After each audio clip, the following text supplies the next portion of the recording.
إلى حضرة النبي صلى الله عليه وسلم وآله الكرام وأصحاب العظام شيء لله لهم الفاتحة.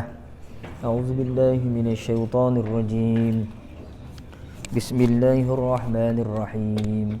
الحمد لله رب العالمين الرحمن الرحيم مالك يوم الدين إياك نعبد وإياك نستعين اهدنا الصراط المستقيم صراط الذين أنعمت عليهم غير المغضوب عليهم ولا الضالين آمين. أعوذ بالله من الشيطان الرجيم. بسم الله الرحمن الرحيم. الحمد لله رب العالمين والصلاة والسلام على أشرف الأنبياء والمرسلين وعلى آله وأصحابه أجمعين. اللهم يا عليم علمنا من علمك ما ترضى به عنا ولا تؤاخذنا بما تعلمه منا. يا عليم خلقنا بخلق العلم وحققنا بحقائق العلم. رب اشرح لنا صدورنا ويسر لنا أمورنا واحلل عقدة من ألسنتنا يفقه أقوالنا والحمد لله رب العالمين. أعوذ بالله من الشيطان الرجيم. بسم الله الرحمن الرحيم. السلام عليكم ورحمة الله تعالى وبركاته. الحمد لله والصلاة والسلام على رسول الله وعلى آله وصحبه ومن والاه. أشهد أن لا إله إلا الله وأشهد أن محمدا عبده ورسوله. قال رب اشرح لي صدري ويسر لي أمري واحلل عقدة من lisani yafqahu qawli amma ba'd. Yang berusaha pengurusi surau beserta dengan ahli jawatan kuasanya, ashabul fadilah, tuan-tuan guru, tuan-tuan imam, tuan-tuan haji, puan-puan hajah, tuan-tuan, puan-puan, hadirin, hadirat yang dirahmati Allah Subhanahu wa taala sekalian. Alhamdulillah tuan-tuan dan puan-puan, sama-sama kita panjatkan kesyukuran kehadiran Allah Subhanahu wa taala kerana masih lagi berikan kita kesempatan untuk berada dalam majlis ilmu ini. Bila kita ada dalam majlis ilmu ini, kita mendapat doa daripada para malaikat Allah Subhanahu wa taala yang tak pernah melakukan dosa. Jadi doa siapakah lagi yang lebih afdal, yang lebih baik daripada doa para malaikat, makhluk yang hanya tahu menunaikan titah perintah Allah Subhanahu wa taala, berbanding dengan kita ini yang banyak kadang-kadang melakukan kesalahan dan kemungkaran. Sebab itu untung tuan-tuan kita masuk dalam majlis ilmu ini.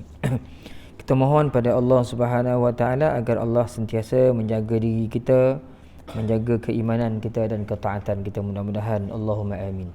Jadi tuan-tuan, sebelum saya mulakan kuliah kita pada malam ini, saya maklum kepada tuan-tuan, kita akan berhenti, insya masuk kita berhentilah sebab ada hajat daripada saudara kita ni. Jadi kita sempurnakan hajat saudara kita ni untuk kita adakan sedikit doa selamat dan kesyukuran lah. Kita solat isyak dulu macam biasa. Lepas solat isyak kita terus buat majlis lah, insya-Allah. A'udzubillahi minasyaitonirrajim. Bismillahirrahmanirrahim. Tuan-tuan, kita sambung kembali pembacaan kitab Hayatus Sahabah ni.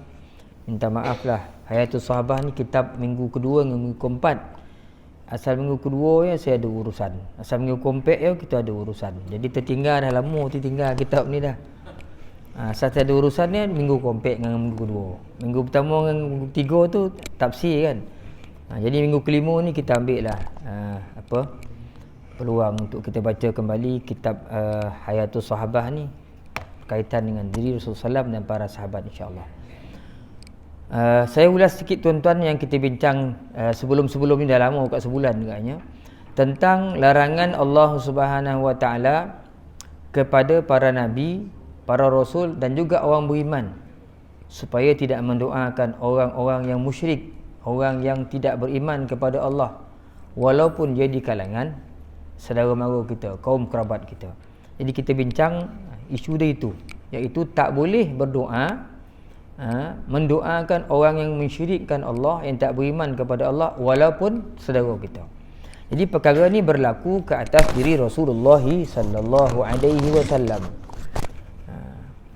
Kita sambung ni. Kemudian disusul pula oleh ayat yang lain yang berbunyi, ni ayat larangan Rasulullah mendoakan pak saudara. Kita bincang sekarang ni isu dia ketika Abu Talib nak meninggal dunia, Nabi berdoa mohon ampun untuk Abu Talib, kerana Abu Talib ni sepanjang hidup dia walaupun dia tak beriman dengan Rasulullah sallallahu alaihi wasallam, tetapi dia di antara pak saudara yang paling menyayangi Nabi, yang sentiasa menjaga Nabi, melindungi Nabi daripada ancaman kaum Quraisy pada ketika itu. Sebab itu bila Abu Talib nak meninggal dunia, Rasulullah rasa sungguh-sungguh sedih, sehingga melalui jiwa dia yang halus itu, yang penuh dengan kasih sayang itu, berdoa pada Allah mohon keampunan. Tapi Allah Ta'ala tak benarkan. Dengan ayat Bismillahirrahmanirrahim, innaka la tahdi man ahbabta walakinnallaha yahdi man yasha. Sesungguhnya engkau tidak akan dapat memberi hidayah kepada orang yang engkau cintai, wahai Muhammad, kata Allah. Tapi Allah lah yang memberi hidayah kepada sesiapa yang dia kehendakinya. Allah yang menyesatkan manusia, Allah juga yang beri hidayat kepada manusia. Nabi nak pak saudara dapat hidayah, menganut Islam, meyakini Allah sebagai Rabb dan Nabi itu sebagai Rasul, meyakini agama yang dibawa oleh Rasulullah. Tapi Allah Subhanahu wa taala tidak izinkan. Hadis ini juga diriwayatkan oleh Bukhari dan Muslim. Daripada sumber yang lain katanya, maka Rasulullah sallallahu alaihi wasallam terus mengulang-ulang ajakannya itu, sehingga pada akhirnya Abu Talib berkata, aku tetap pada agama Abdul Muttalib, sekalipun Abu Talib tidak mahu mengatakan kalimah tauhid kerana cintanya Rasulullah SAW berkata, aku akan meminta ampun bagimu selama aku tidak dilarang.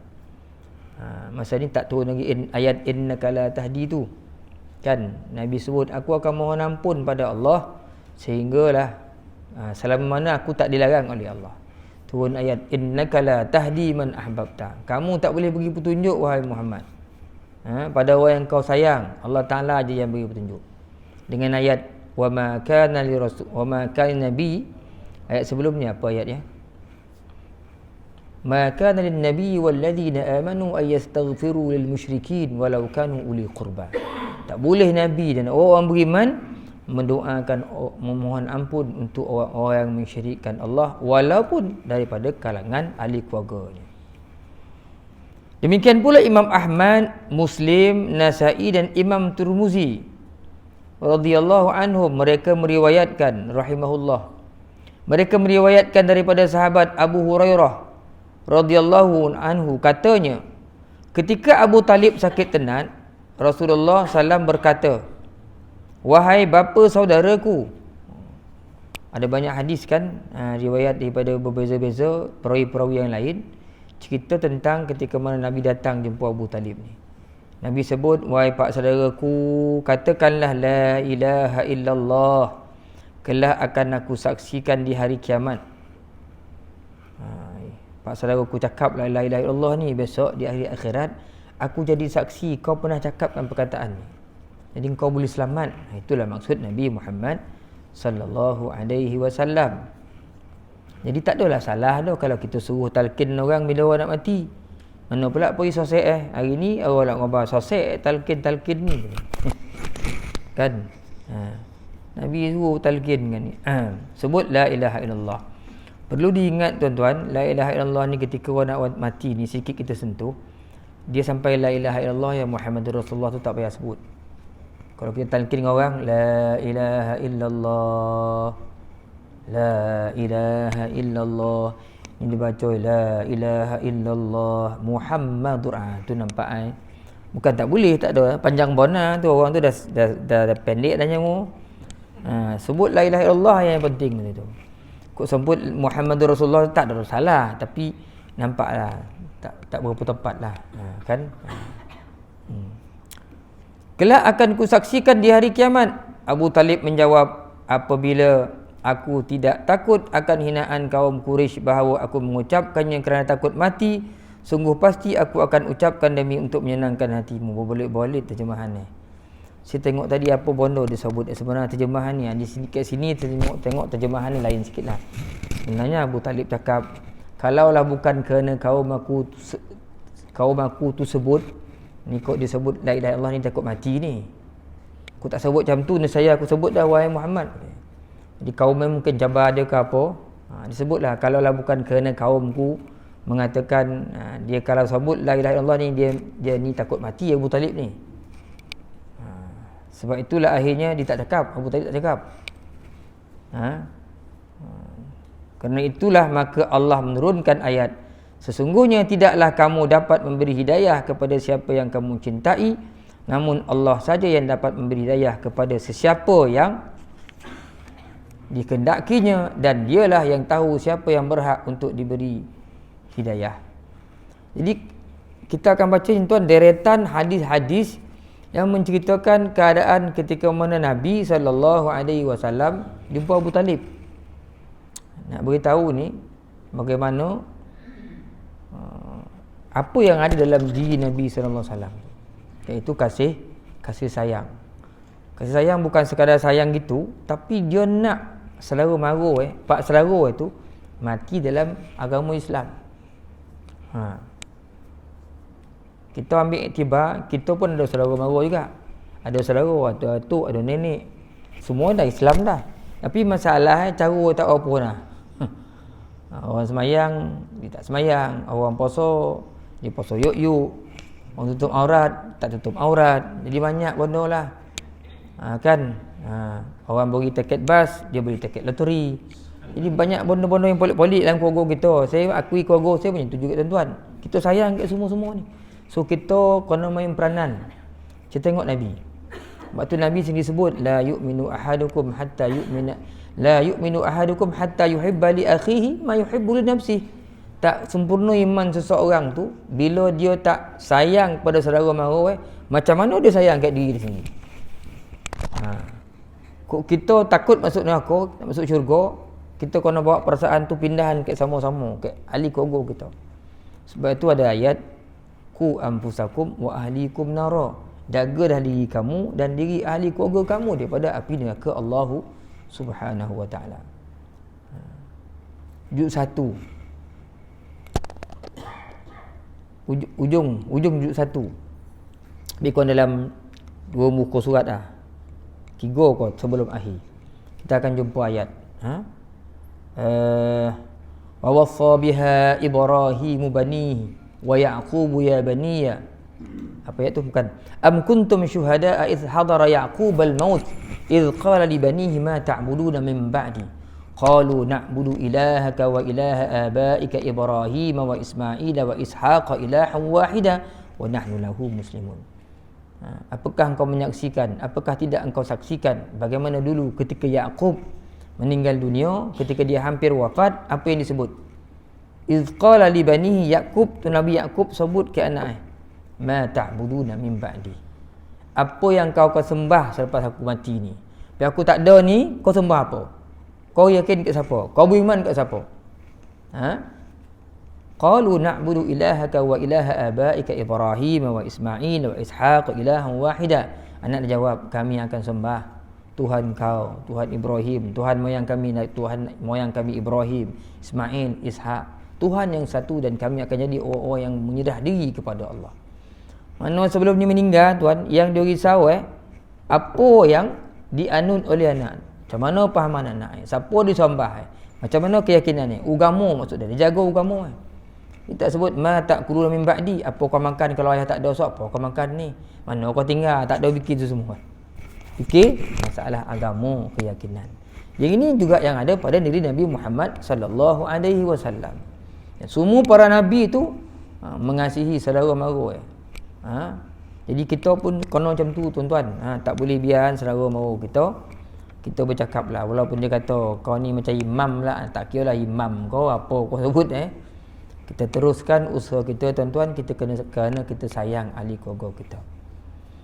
Imam Tabrani dan Imam Bukhari juga meriwayatkan daripada Aqil bin Abi Talib radhiyallahu anhu. Ni masih lagi cerita isu yang sama. Pemuka-pemuka Quraisy, pemuka ni maksudnya pemimpin-pemimpin Quraisy bersama mendatangi Abu Talib. Dan seterusnya seperti yang akan disebutkan dalam bab menahan diri di waktu ada ujian. Ini nama kitab menahan diri di waktu ada ujian ni. Nama kitab. Maka kata Abu Talib, wahai anak saudaraku, demi Allah, sesungguhnya aku tahu bahawa kamu ini adalah orang yang patuh kepadaku. Abu Talib cerita, orang-orang pemimpin Quraisy jumpa Abu Talib, dia mengadu ke Abu Talib tentang Rasulullah SAW. Lepas itulah Abu Talib jumpa Rasulullah, disebut, wahai anak saudaraku, demi Allah, sesungguhnya aku tahu bahawa kamu ini adalah orang yang patuh kepadaku. Namun kaummu ini datang dan mengadukan bahawa kamu ini telah mendatangi mereka di Kaabah dan tempat berkumpul mereka, dan kamu katakan sesuatu yang dapat menyakiti perasaan mereka. Jika benar, maka aku mohon agar kamu menghentikannya. Maka Rasulullah SAW memandang ke arah langit dan berkata, ketahuilah, aku tidak akan dapat meninggalkan apa yang diutus untukku, sehingga mereka membakarku dengan cahaya matahari. Abu Talib ni dia sayang kat anak saudara, tapi bila diasak oleh orang Quraisy mengadu, dia pun tegur Rasulullah. Nak saudaraku, kaum kau ni kata macam ni, kau kutuk dia, kau kata sembahan yang tak batu semua kan. Jadi Nabi pun jawab, dia takkan tinggalkan dakwah ini sehinggalah mereka membakarku dengan cahaya matahari ini. Sampai cabut nyawa pun Rasulullah kata dia takkan hentikan dakwah dia. Begitu juga ini diriwayatkan oleh Imam Baihaqi.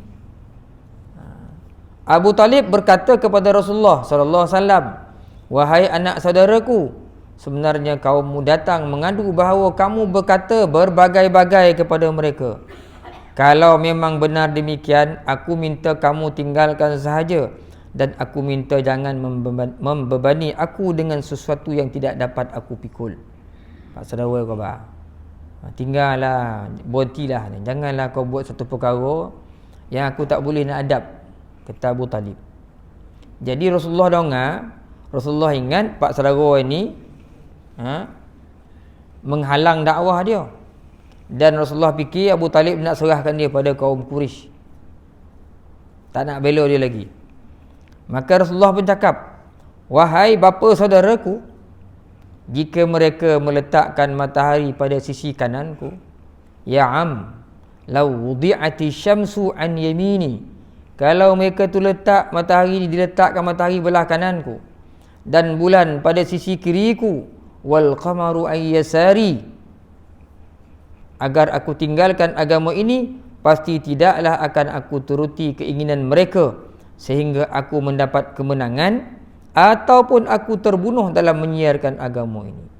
Lau ya am, wahai pak saudaraku, lau wudi'ati syamsu an yamini, kalau diletakkan matahari ni sebelah kanan aku, wal qamaru an yasari, dan bulan tu sebelah kiri aku, ma taraktu hadzal amra, aku tak akan tinggalkan dakwah ini hatta yuzhirahullah, sehinggalah Allah Taala memenangkan agama ini, au uhlika fi talabi, ataupun aku musnah kena berjuang untuk menegakkan agama ini, kata Rasulullah sallallahu alaihi wasallam. Itu yang ada dalam diri Rasulullah sallallahu alaihi wasallam, berjuang menegakkan agama ini dalam diri kaum dia. Kita skop kita kecil tuan. Penting sekali kita cuba dirikan agama tu dalam keluarga kita dulu.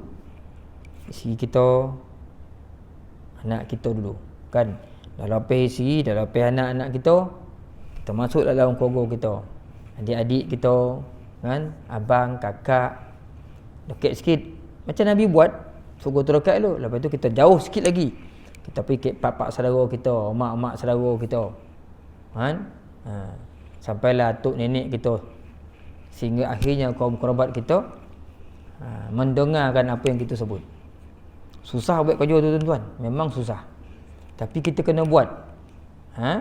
Dakwah ni, kerja menyebarkan agama, kebaikan agama ni, itu kerja yang ditaklifkan, mana diamanahkan kepada orang Islam, bukan kepada Nabi dah. Bila Nabi wafat, tugas itu terpikul di atas diri orang Islam. Kan dulu saya pernah sebut, kewajipan berdakwah itu, walaupun Cina India sebelah rumah kita tu, kita kena sampaikan seruan kebaikan agama ini kepada mereka semua. Jadi jiran ikut Islam ni 40 kanan, 40 kiri, depan belakang. Jadi kita ramai kawan-kawan kadang-kadang tu tempek kojo, sekilang, sesekolah. Kono lagi. Yang bukan kaum, yang bukan beragama Islam ni kono sampaikan. Yang dah Islam ingatkan pula kan, supaya kan jadi macam tu, macam mana cara nak bawa anak aku, suami isteri tu kan. Jadi kita pernah bawa kerja kita tuan, kita pun ada anak, ada isteri kan, dan ramai-ramai tu. Yang penting tuan, kita ni sampai ni, jaya tak jaya tu bukan urusan kita, itu urusan Allah Subhanahu Wa Taala. Kita hidup, kita kena buat kerja sebagai mak, sebagai ayah, sebagai adik, sebagai abang, sebagai kakak, semampu yang kita boleh. Wallahu alam. Sikitkan kita ke situ tuan-tuan. Kita ambil ibrah daripada apa yang berlaku pada diri Rasulullah sallallahu alaihi wasallam. Rasulullah SAW berkata, ni sudah tadi. Rasulullah kata, kalau letakkan matahari belah kanan, bulan belah kiri pun nak tinggalkan urusan dakwah ni, aku takkan tinggalkan sampai aku terbunuh, kata Rasulullah. Rasulullah berkata demikian itu sambil berilangan air matanya, sehingga Abu Talib sendiri juga ikut menangis. Sebab saudara boleh tengok anak saudara yang disayangi ni menangis, dia pun menangis. Dalam hadis ini akan disebut lagi dalam bab yang seterusnya. Begini keadaan Nabi Muhammad, macam mana sayang dia pada empat saudara ni. So boleh-boleh nak selamat empat saudara. Itu bapa saudara tu bukan ayah. Jadi kita ada anak, ada isteri, maka tuan-tuan kita usahakanlah supaya anak-anak kita, isteri kita, InsyaAllah seperti mana yang kita kendaki, yang dikendaki oleh Allah dan Rasulnya. Abdun bin Hamid pernah menyebutkan dalam kitab musnadnya daripada Ibnu Abdi Saibah, daripada Jabir bin Abdillah radhiyallahu anhu, katanya, pada suatu hari kaum Quraisy berkumpul dan berkata, marilah kita kumpulkan ahli sihir dan para dukun, kemudian kita bawa kepada Muhammad sallallahu alaihi wasallam yang telah memecah belah persatuan kita dan menghina agama kita. Nak ajak Rasulullah berlawan ni dengan dukun-dukun ni. Salah seorang menyanyikan, apakah maksudnya itu? Sedangkan sebahagian mereka berkata, sebaiknya kita pilih saja Utbah bin Rabi'ah. Utbah bin Rabi'ah ni salah seorang daripada pemimpin Quraisy yang disegani lah. Jadi orang kata tak payah panggil dukun, panggil apa dah. Kita hantar Utbah bin Rabi'ah ni jumpa Muhammad ni. Dakwahkan Muhammad ni supaya tinggalkan seruan itu. Datangilah dia wahai Abul Walid. Abul Walid ni gelaran kepada Utbah bin Rabi'ah, kerana Utbah ni ada anak nama dia Al-Walid. Dia pun datang kepada Rasulullah SAW dan berkata, wahai Muhammad, apakah kamu yang lebih baik atau apakah Abdullah? Pandai Utbah ni. Dia kata, kau lebih baik atau ayah kau? Tak kena kata Dan pula. Tanya Rasulullah. Ditanya lagi, apakah kamu yang lebih baik ataukah Abdul Muttalib? Kau lebih baik atau atuk kau? Mula tanya, kau dengan ayah kau siapa baik? Kau dengan atuk kau siapa baik? Tadi. Mendengarkan pertanyaan ini Rasulullah SAW diam saja. Nabi diam, tak cakap apa. Jika memang kamu mengakui bahawa mereka itu lebih mulia daripada kamu, ketahuilah bahawa sesungguhnya mereka itu adalah menyembah Tuhan yang kamu caci maki itu. Apabila kamu merasa bahawa kamu lebih mulia daripada mereka, maka apakah alasanmu? Kalau kau kata ayah kau lebih mulia, datuk kau lebih baik pada kau, ayah dengan datuk kau tu sembah Tuhan kita ni dulu. Yang kau caci-caci ni, itulah dia sembah dia abah dengan datuk kau. Kalau kau kata kau mulia, apa alasan? Kata Utbah bin Rabi'ah, maka kata Utbah, kami ingin tahu, sesungguhnya kami tidak dapati ada seseorang yang memecah belah persatuan kaumnya lebih buruk daripada kamu. Dan kamu telah menghancurkan persatuan kami, dan kamu caci maki Tuhan kami, dan kamu cemarkan nama kami, sehingga tersiar khabar di kalangan bangsa Arab bahawa orang-orang Quraisy ada seorang tukang sihir dan tukang tenung. Demi Allah, kami takut sekali jika perkara ini akan membawa kehancuran kami. Bising dah satu tanah Arab ni. Orang Quraisy ni, bangsa Quraisy ada seorang ahli sihir kat situ. Jadi fitnah pula katanya. Tersebar dah di seluruh tanah Arab bahawa bangsa Quraisy ni ada seorang keturunan ni jadi ahli sihir. Semacam mana tersebarnya dengan cepatnya sekolah Semadah terbakar hari ni. Kojut saya terbakar sekolah Allah. Terus pengutur umuman seminggu cuti. Yang paling tu budak tingkatan 6 nak pekso lah 2 bulan ya. Sekolah dah tak boleh masuk pula, dah terbakar pula. Penjaga dah bising-bising lah, macam mana ni ustaz nak pekso macam mana ni. Dia kata tunggulah besok kita bincang dengan pengutua. Dah dua kali dah tuan. Dalam tahun ni 2 kali dah sekolah terbakar. Yang saya heran tu sekolah terbakar mungkin asrama tu letak pintas. Yang kat kelas tu mana pula terbakar, jauh jarak tu. 2 bangunan nak jadikan. Nasib baik bangunan kelas tu tak terbakar weh. Yang asrama tu habis lah tuan. Perhatian tu habis memang tak boleh pakai lah. Bawah tu. Inna ma'al usri yusra. Sesungguhnya berserta dengan kesusahan tu ada kesenangan. Agak nak ambil bangunan baru kat tu sebab terbakar kan. Bangunan tu dah berpuluh tahun dah tuan. Cik kalau tembak ke potong sikit terbakar. Tembak dah potong sikit terbakar. Nak ambil bangunan baru kat tapi sekarang ni macam tak ada duit tempat 2-3 tahun gitu. Tak tahulah. Nak sekolah tu budak asrama lelaki mana nak duduk tu tuan. Bangunan dah tak cukup. Kita masuk tingkatan 6 baru ni pun terpaksa cari-cari bilik mana nak letakkan satu kelas tak cukup. Terbakar pula asrama. Nak tidur kat dewan lepas ni kan. Allah Ta'ala punya kerja kan, dia tahu tu mesti ada kebaikannya. Kita redha je lah. Demi Allah kami takut sekali jika perkara ini akan membawa kehancuran kami. Sekiranya kamu ingin menjadi orang kaya, ditawar kat Nabi pula. Kami sanggup untuk menjadikan kamu sebagai orang yang paling kaya di seluruh kalangan bangsa Quraisy. Kalau kau nak kaya Muhammad, bagi kau kota, kau jadi kaya. Sekiranya kamu ingin berkahwin, maka pilihlah 10 orang Abu Talib. Tu yang ada buku ni salah tu.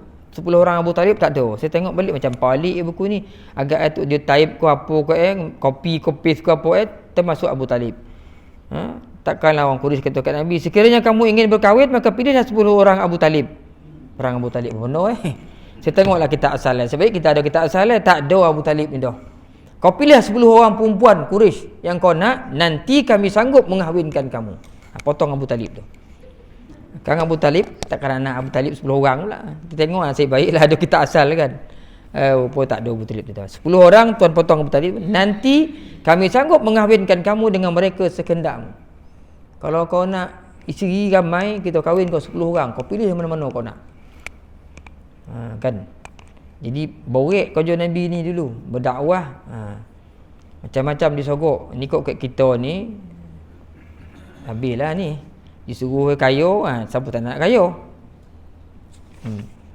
Jawab Rasulullah SAW, sudahkah selesai pembicaraanmu? Utbah kata nak bagi kekayaan, nak bagi isteri.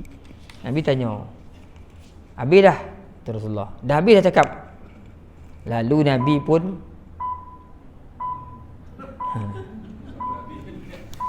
belum habis lagi dah baca bunyi tu. Tu suruh berhenti tu. Kita habis yang perenggan ni tuan, kita tulis isyak. Saya baca topik ni. Lalu Rasulullah SAW membaca surah Al-Fusilat dan Utbah mendengarkannya sehingga selesai. Setelah selesai dia bertanya kepada Rasulullah, apakah masih ada lagi? Kemudian dia pergi kepada kaum Quraisy dan mereka bertanya, bagaimanakah kabarnya? Jawab Utbah, apa yang kamu katakan itu telah ku katakan semuanya. Tanya mereka, apakah yang dia jawab? Utbah menjawab, ya, dia telah berkata sesuatu yang tidak aku mengerti. Hanya dia memperingatkan kepada kamu sekalian mengenai adanya suatu ugutan seperti yang berlaku pada kaum Ad dan Samud. Mereka serentak menyindir Utbah dengan berkata, bagaimanakah kamu tidak mengerti apa yang dikatakannya padahal dia berkata dalam bahasa Arab? Utbah menjawab, demi Allah aku tidak mengerti sama sekali apa yang dikatakannya kecuali hanya ada ugutan. Kita macam ni tuan-tuan. Bila Utbah dah habis cakap tu Rasulullah tanya, ada tak perkataan lain lagi ni? Dah habis cakap dah. Kata Utbah tak ada dah. Nabi pun baca Bismillahirrahmanirrahim. Hamim tanzilum minarrahmanirrahim, surah Fusilat. Ini kita dah baca dulu tuan-tuan. Kok tuan masih ingatlah kitab Rahiqul Makhtum. Kan? Nabi baca sampai ayat yang ke surah Fusilat ni sampai ayat yang ke 2 boleh ke 3 boleh? 3 boleh tak salah saya. Allah Ta'ala sebut, fa in a'radu faqul anzartukum sa'iqatan mithla sa'iqati 'adin wa samud.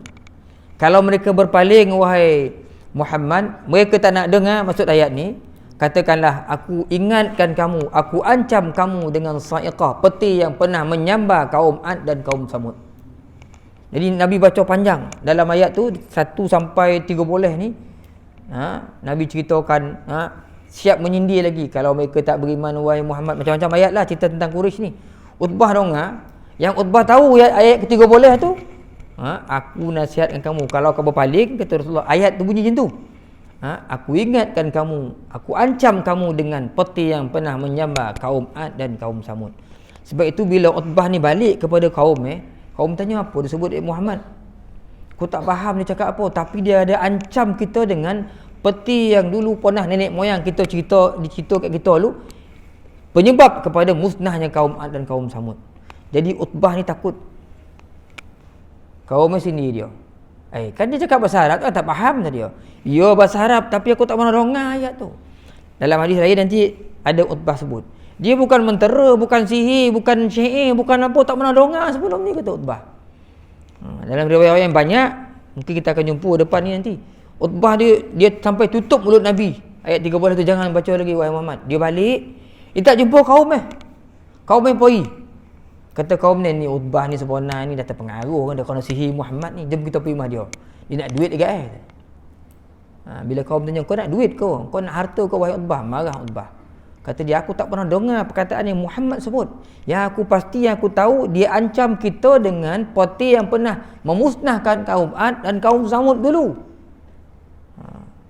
Jadi takut Utbah ni. Disuruhnya kaumnya, kau taatlah kat aku. Kau berkata ni dasar dah ni, Muhammad dah berjaya menyihir Utbah, kata dia. Wallahu alam. Tuan-tuan, kita sambung lagi insya-Allah panjang umur pada masa-masa akan datang lah, kira kalau ada kesempatan. Ingat tuan-tuan, kita kena berhenti awal sebab kita nak raikan hajat sahabat kita insya-Allah. Kita berhenti di sini. Aqulu qauli hadza, astaghfirullah li wa lakum. Assalamualaikum warahmatullahi taala wabarakatuh. Jadi kalau ada soalan pun tuan-tuan simpanlah soalan tu, makruh soalan hari ni kan, sebab kita nak sempurnakan hajat sahabat saudara kita insya-Allah.